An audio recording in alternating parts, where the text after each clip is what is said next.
That's the Kaaba. You could see. That's how it is inside actually. This is done by the Prophet Ibrahim. You know, after no flood, they done it by himself. That's how we see. That's how we used to be. That's the model thing. This is back in the days. What's the significance of this building in the That's middle? the Kaaba. Old days. That's the Kaaba. So this is the black stone. You know what black stone is? We say this is from, I think it's in the Bible too, a stone from the heaven. So this is the black stone. This is the place of Ibrahim, Maqam. What is the place? Yes. From there, he used to stand up and make that place with his son Ismail. So they built that up. Zamzam, that's where the Zamzam water comes from. You know, his wife was with the younger boy Ismail. She left him there, and she was running from this mountain to this mountain and calling God to give something. There's no food, there's no water. And the boy was kicking the floor, and the water came out still there. Wow. And that's the Kaaba. This is the lineage we believe in. I don't know if you've seen that. You know, I'm thinking actually this is great for children to be able to see all of this. Yeah, Do you ever bring any school groups? They do in? come. They do come. Yeah. Amazing. So, So we say this Ibrahim is the forefather of all the prophets.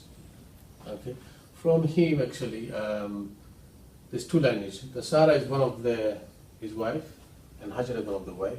From this line, he comes Prophet Muhammad, and from this lineage, he comes Isaiah, Jacob, and Moses and Jesus. But they have the similar message for everybody. And up to here,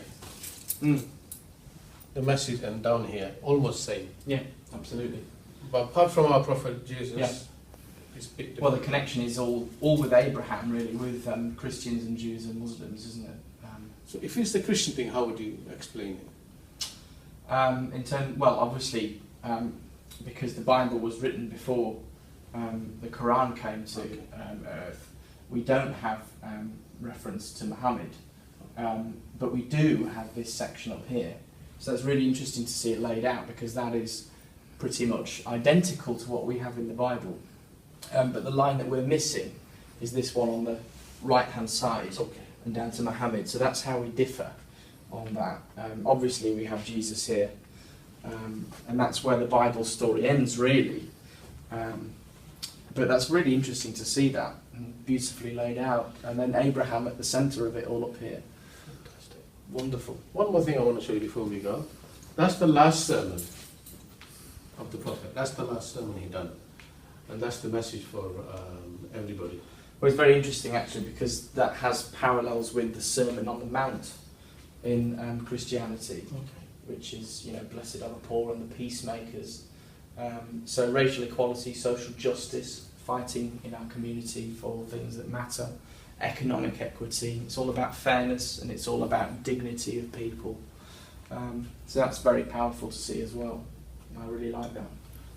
Last week, one of the lady friends, she came here actually, and she asked me, does all the Muslim follows the women's rights, but we see a lot of differences. And she asked me, you know. It's a great exhibition. Thank you. I think people who knows religion, honestly, they do follow. We do our best to follow. But because we have some nutters, they abuse it. That's right. But I think it happens to every religion, isn't it? You know, you get some people. People with extreme views always manage to ruffle the feathers a little bit. But do you want to bite in anything? You want to say, tell us something? Last week you were saying you wanted to say something to us. You could say it. No, you don't want to do that. You're rushing. Okay. Tom, thanks for your time today. And that's the Hajj dress. I don't know if you've seen that. That's the Hajj dress. Well, I don't think I'll put it on. I wouldn't insult you. It's not really my colour, but yeah, that's what we wear when we go to Hajj. Everybody wears like that. So that's the routine. Everybody wears the two-piece, one at the top, one at the bottom. So people don't get to see who's the minister, who's the layman, who's that. So everybody gets the respect for everybody. Beautiful. And the woman can choose the color. It's not a option. But men don't have option. They have to wear it. All the white. Great. And every mistake they do, they have to make a charity. So I like that model. Model of giving. It's a good one.